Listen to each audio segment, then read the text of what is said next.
Hello student, রঞ্জিত online YouTube চ্যানেলে তোমাদের সকলকে স্বাগত। আশা করি তোমরা সকলে ভালো আছো। তো আমরা আজকে আলোচনা করব, দেখো, শিশুর বিকাশ ও শিক্ষণ প্রণালী। ঠিক আছে, শিশু মনস্তত্ত্বের মধ্যে এই চ্যাপ্টারটার মধ্যে বিকাশ ও শিক্ষার সঙ্গে সম্পর্ক, এই যে চ্যাপ্টারটা খুব ইম্পর্টেন্ট। আমরা একটু লিখে নিই, শিশুর বিকাশ, শিশুর বিকাশ ও শিক্ষার সঙ্গে সম্পর্ক। শিশুর বিকাশ ও শিক্ষার সঙ্গে সম্পর্ক। শিক্ষার সঙ্গে কেমন সম্পর্ক প্রতিটা মুহূর্তে সেটা আমরা একটু জানবো। শিক্ষার সঙ্গে সম্পর্ক একটু লিখে নিলাম। তাহলে আমরা জানি যে বৃদ্ধি আর বিকাশ কিন্তু এক কথা নয়। বৃদ্ধি বলতে বোঝানো হয়েছে গ্রোথ, অর্থাৎ আমাদের বেড়ে ওঠাকে, কিন্তু বিকাশ কিন্তু আলাদা। বিকাশ হচ্ছে ডেভেলপমেন্ট, অর্থাৎ কি আমাদের সমস্ত জীবনে বিকাশটা কিন্তু চলতে থাকে। ঠিক আছে, তাহলে এদের মধ্যে যে আমরা পার্থক্যটা বুঝবো, যে বৃদ্ধি আর বিকাশের মধ্যে পার্থক্যটা, বৃদ্ধিকে আমরা পরিমাপ করতে পারছি কিন্তু বিকাশকে পরিমাপযোগ্য নয়। আর বিকাশ মানে এটা সারা জীবন মানুষ শেখে, শিখে মৃত্যুর আগ অব্দি, মৃত্যুর আগে অব্দি কিন্তু বিকাশটা চলছে। ঠিক আছে, আর তো একটু বিকাশ সম্পর্কে আমরা একটু বিকাশ, এই যে মানুষের মধ্যে যে বিকাশটা হচ্ছে একটু লিখে নিই। হ্যাঁ, এর মধ্যে বিভিন্ন কারণগুলো কিন্তু যেমন রয়েছে বিকাশের মধ্যে, যেমন পরিমাণগত পার্থক্য রয়েছে, সামাজিক পার্থক্য রয়েছে। ঠিক আছে, মানুষের মধ্যে বিভিন্ন রকম পার্থক্যগুলো আমরা বিকাশের ক্ষেত্রে দেখতে পাচ্ছি। এরপরে আমরা দেখবো হচ্ছে বিকাশের প্রকারভেদ কি কি, বিকাশের মধ্যে ভাগগুলো কি কি। যেমন আমরা বিভিন্ন রকম ভাগ কিন্তু আমরা বিকাশের ক্ষেত্রে দেখতে পারি। যেমন সামাজিক বিকাশ, মানুষের মধ্যে সমাজে কি কি বিকাশ হচ্ছে। হ্যাঁ, সামাজিক বিকাশ আমরা একটু লিখলাম, সামাজিক বিকাশ, মানসিক বিকাশ, মানসিক বিকাশ, প্রাক্ষবিক বিকাশ, এরকম বিভিন্ন বিকাশ আছে। হ্যাঁ, বিকাশ প্রায় অনেকগুলো আছে। হ্যাঁ, আমি আর লিখছি না। সামাজিক বিকাশ ও মানসিক বিকাশ, প্রাক্ষবিক বিকাশ আছে, তারপরে নৈতিক বিকাশ আছে, মূল্যবোধের বিকাশ আছে। এইগুলো বিকাশ কিন্তু তার সঙ্গে শিক্ষার কি কি সম্পর্ক সেগুলো আমরা একটু জানবো। তাহলে সামাজিক বিকাশ যদি আমরা একটু আলোচনা করি, এই যে সমাজে মানুষ কিভাবে সমাজের সঙ্গে মিশছে এবং সমাজকে কিভাবে জানছে এবং নিজেকেও কিভাবে জানছে, সেটাই হচ্ছে সামাজিক বিকাশ।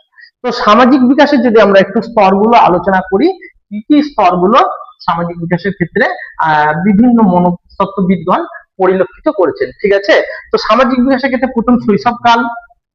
শৈশবকালটা হচ্ছে 2 থেকে 6 বছর।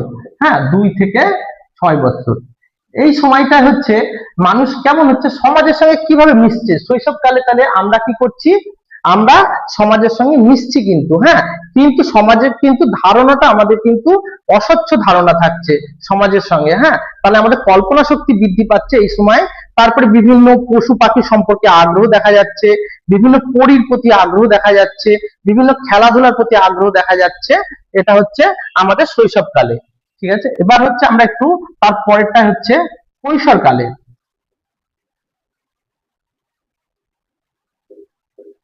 কৈশোরকালের বিকাশ হচ্ছে 6 থেকে 11 বছর। 6 থেকে 11 বছর। তো এই সময়টাই হচ্ছে আমাদের বিকাশটা কেমন হবে কৈশোরকালে, তোমরা একটু ধারণা করো। এই সময় মানুষ কি হবে, মানুষ কিন্তু তার হচ্ছে সমাজের মধ্যে কিন্তু সে একটু মেলামেশার চেষ্টা করছে। সে কিন্তু আর বাড়ির সঙ্গে, বাড়ির থেকেও কিন্তু একটু বাইরে থাকার চেষ্টা করছে, বন্ধু বান্ধবের প্রতি আগ্রহ দেখাচ্ছে, তাদের সঙ্গে বিভিন্ন কিছু শেয়ার করছে। এইটা আমরা দেখবো কৈশোরকালের একটা বৈশিষ্ট্য। তারপরে আমরা দেখবো হচ্ছে বয়স সন্ধিকাল। নাম্বার 3 হচ্ছে বয়স সন্ধিকাল। বয়স সন্ধিকাল এটা হচ্ছে 11 থেকে 20 বছর। এই সময় তাহলে কি হচ্ছে, মানুষের সামাজিক বিকাশটা, মানুষ কি করছে, মানুষ তার হচ্ছে বন্ধু বান্ধব এবং সঙ্গে যেমন বাইরে মেলামেশা করছে এবং তার আগ্রহ, তার যে ক্ষমতা, তার যে দক্ষতা, সবকিছু কিন্তু শেয়ার করছে তার বন্ধু বান্ধবের সঙ্গে। ঠিক আছে, আর তার পাশাপাশি তারা কি করছে, বিভিন্ন কিছু জানার প্রতি যেমন আগ্রহ সৃষ্টি হচ্ছে, তার পাশাপাশি তাদের মধ্যে দায়িত্ববোধ গড়ে উঠছে, কল্পনা শক্তি গড়ে উঠছে এবং সেই কল্পনা শক্তিটাকে তাদের মধ্যে পুষ্ট করছে। এর ফলে কি হচ্ছে, সমাজ যেমন উপকার পাচ্ছে, আবার তাদের কি হচ্ছে, এই সময়টাই আবার মেয়েদের প্রতি কিন্তু আগ্রহ দেখা যাচ্ছে। হ্যাঁ, এই সময়টা বিভিন্ন শারীরিক চাহিদা প্রতি, তাহলে বিপরীত লিঙ্গের প্রতি একটা আকর্ষণ কিন্তু বয়স সন্ধিকালে আমরা দেখতে পাচ্ছি। আর মানসিক বিকাশ যদি আমরা আলোচনা করি, এই সময় যে শিশুদের মনের বিকাশ কেমন হয়, ঠিক আছে। তো আমরা একটু আলোচনা করি মানসিক বিকাশের স্তরগুলো। মানসিক বিকাশের স্তরগুলো একটু জানবো। এটা হচ্ছে প্রারম্ভিক বাল্য, এটা মানে শুরুতেই যে প্রারম্ভিক বাল্য, এটা শুরু হচ্ছে প্রারম্ভিক বাল্য 2 থেকে 6 বছর। এই সময় মানুষ কি হচ্ছে মনের দিক থেকে তাহলে কি করছে, সে পড়াশোনার প্রতি যেমন মুখস্থ করতে পারছে, মনে রাখার ক্ষমতাও কিন্তু তার মধ্যে জন্মাচ্ছে। সে আর কি কি করছে, যেমন কল্পনা শক্তি তার মধ্যে দেখা যাচ্ছে, এবং সেগুলোকে সে কিন্তু বারবার কিন্তু এগুলো প্রবল হয়ে উঠছে। হ্যাঁ, তো প্রারম্ভিক বাল্যকালে কিন্তু এগুলো আমরা দেখা যাচ্ছে প্রারম্ভিক বাল্য। এবার হচ্ছে পরবর্তী বাল্যকাল, এটা হচ্ছে পরবর্তী বাল্যকাল। আমরা একটু পরবর্তী বাল্যকালটা জানবো। পরবর্তী বাল্যকালটা হচ্ছে 6 বছর থেকে 11 বছর। এই সময় কি হচ্ছে, তার মনের বিকাশটা কেমন হচ্ছে এটা আমরা একটু জানবো। হ্যাঁ, এই সময় মানুষ কি করছে, তার মনের সঙ্গে কি হচ্ছে, তার আশেপাশে বন্ধুদের কথাও কিন্তু, তার বন্ধুদের সঙ্গে মেলামেশার প্রবণতা বৃদ্ধি পাচ্ছে, আগ্রহ বৃদ্ধি পাচ্ছে। তার পাশাপাশি তার কিন্তু সবকিছু কারণ জানার চেষ্টা করছে। সে কল্পনার যেগুলো সে ছোটবেলায় যেমন প্রারম্ভিক বাল্যতে সেগুলো শিখেছিল, সেগুলো কারণ জানার চেষ্টা করছে, তার আগ্রহ জন্মাচ্ছে, বিভিন্ন কল্পনা শক্তি সেগুলোকে কিন্তু সে বাস্তবায়ন করার চেষ্টা করছে। এটা হচ্ছে পরবর্তী বাল্যকাল। এরপরে হচ্ছে আমরা দেখব বয়স সন্ধিকাল। তো আমরা একটু লিখি বয়স সন্ধিকালটা। বয়স সন্ধিকাল, বয়স সন্ধিকালটা হচ্ছে 11 বছর থেকে, আমরা একটু লিখলাম 11 বছর থেকে 20 বছর অবধি হচ্ছে বয়স সন্ধিকাল। হ্যাঁ, এই সময় তাহলে কি হচ্ছে আমরা একটু জানবো, মানুষের মনের বিকাশগুলো কেমন হচ্ছে এটা একটু কিন্তু ভালো করে বুঝে বুঝে কিন্তু জানতে হবে। হ্যাঁ, তাহলে বয়স সন্ধিকালে তাহলে কি হচ্ছে, বিপরীত লিঙ্গের প্রতি যেমন আকর্ষণ দেখা যাচ্ছে, তাহলে সে কিন্তু বিভিন্ন কিছু কিন্তু দায়িত্ববোধ শিখছে, সমাজের নৈতিকতা শিখছে, সমাজ সম্পর্কে যেমন শিখছে, সে আবার দায়িত্ববোধটাকে কার্যকর করার চেষ্টা করছে। সে কিন্তু একটা আস্তে আস্তে পূর্ণ মানুষ হয়ে উঠছে।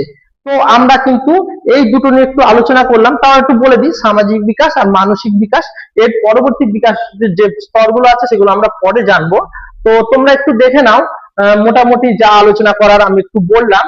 এরপরে শিশু বলতে কি বোঝানো হচ্ছে, তাহলে শিশু বলতে আমাদের সংবিধানে 14 বছর বয়স্ক অবধি প্রত্যেকটা শিশুকেই কিন্তু শিশু হিসেবে ধরা হয়েছে, প্রত্যেকে কিন্তু শিশু হিসেবে ধরা হয়েছে, এবং তাদের প্রতি কিন্তু অনেক দায়িত্ববোধ আমাদের সমাজে কিন্তু দেওয়া হয়েছে। তাদের পরিবারের প্রতি দায়িত্ব সমস্ত কিছুই কিন্তু আমাদের সমাজ থেকে শেখানো হয়েছে। তো পাশাপাশি আমাদের কি জানতে হবে, তাহলে এই চ্যাপ্টার থেকে আমরা এটুকুই জানলাম।